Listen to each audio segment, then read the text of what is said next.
So mayong adlaw mga igsuon. So karon mga igsuon, maghatag na putag mga ebanghelyo mga igsuon sa atong Ginoong Hesukristo.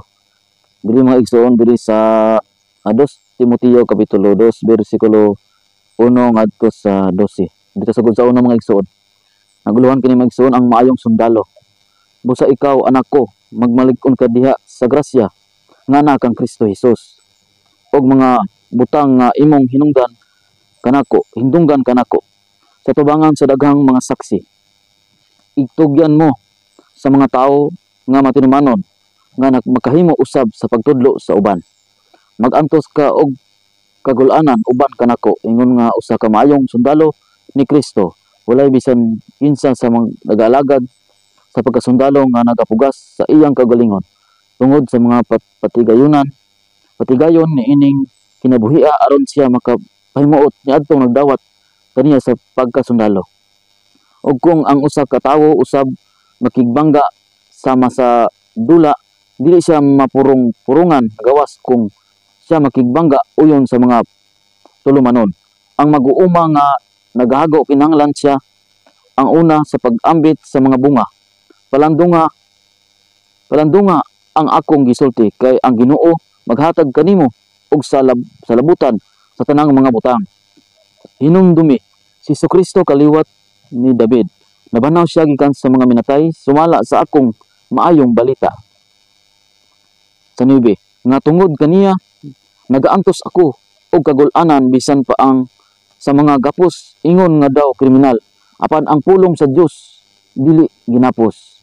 Busa ginaantos ko ang tanang mga butang tungod sa mga pinili aron sila usab makadangat sa kaluwasan nga anak kang Kristo Jesus. Uban ang himaya nga walay katapusan. Pulong nga matinumanon kay kung nangamatay kita uban kaniya, manginabuhi usab kita, mga buhi usab kita uban kaniya. Kung kita manag-antos maghari usab kita uban kaniya.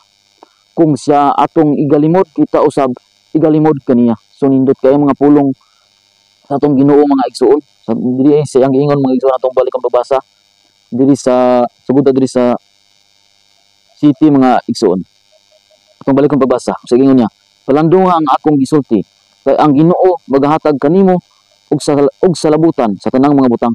Sa ato pa mga igsuon, tagaan ta sa Ginoo mga igsuon unsa ang atong isulti, unsa angay atong isulti, unsa atong nasabtan sa pulong sa Ginoo, tagaan ta niya og mga pulong nga iyang kabuton, dili ato kabuton mga igsuon. Dito sa 8, hinumdumi si Kristo sa kaliwat ni David, nabanaw gikan sa mga minatay, sumala sa akong maayong balita. Sa ito pa mga igsuon nga si Ginoong Kristo mga igsuon, nabanhaw gikan sa mga minatay, sumala sa maayong balita. Kita pud mga igsuon nga nagtuo kaniya mga igsuon nga nabanhaw og namatay. Mausab kita mga igsuon nga kita nagtuo kaniya kung kita mamatay sa ulay mga adlaw banahon usab kita mga igsuon. Sumala sa atong nabasa diri sa 9 mga igsuon nga tungod kaniya nagaantos ako og kagul-anan bisan pa sa mga gapos ingon nga daw kriminal, apan ang pulong sa Dios dili ginapos. Sa mo ni mga igsuon nga kita nga nagsunod sa atong Ginoo mga igsuon, nag-alagad kaniya kung siya nagaantos, kita usab mga igsuon nga nagtuo kaniya, nagsunod kaniya, kita usab mga igsuon mag-antos usab kita mga igsuon. So ato pa sa iya pang giingon mga igsuon sa atong basahon pagbalik, sa iyang giingon nga tungod kaniya nga nagaantos ako sa kagul-anan bisan pa ang sa mga gapos ingon nga daw kriminal, apan ang pulong sa Dios dili ginapos. Mo ni mga igsuon, bisan asa ta ibutang mga igsuon, kung bisan pag nasa sa prisuhan pwede ta makasangyaw sa maayong balita kay tungod ang pulong sa Ginoo mga igsuon dili ginapos. Diri sa 10 mga igsuon, busa ginaantos ko ang tanang butang tungod sa mga pinili aron dili usab makadangat sa kaluwasan nga anak kang Kristo Jesus. Uban ang himaya nga walay katapusan. Sa pa ang kaluwasan mga igsuon ana alang kang Kristo Jesus. Siya rin nasayod mga igsuon nga kita maluwas o dili. Kay naa kaniya ang kaluwasan, siya ang gadala mga igsuon nga kita maluwas. Diri sa 11 mga igsuon, pulong nga matinumanon kay kung nangamatay kita uban kaniya, mga buhi usab kita uban kaniya. So mo ni mga igsuon kung hindot kay mga igsuon nga kita nga namatay nga naay pag-alagad sa atong Ginoo mga igsuon. Kaysa nang namatay ta nga wala tay pag-alagad kaniya. Di ba? Atong basahon mga igsuon na yung giingon.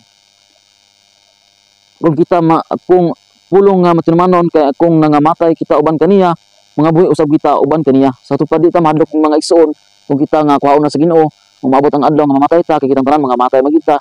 Dili ta mahadlok mga igsuon nga naman Kaya ang giingon niya kung kita na namatay nga naay pag-alagad, mabuhi usab kita mga igsuon.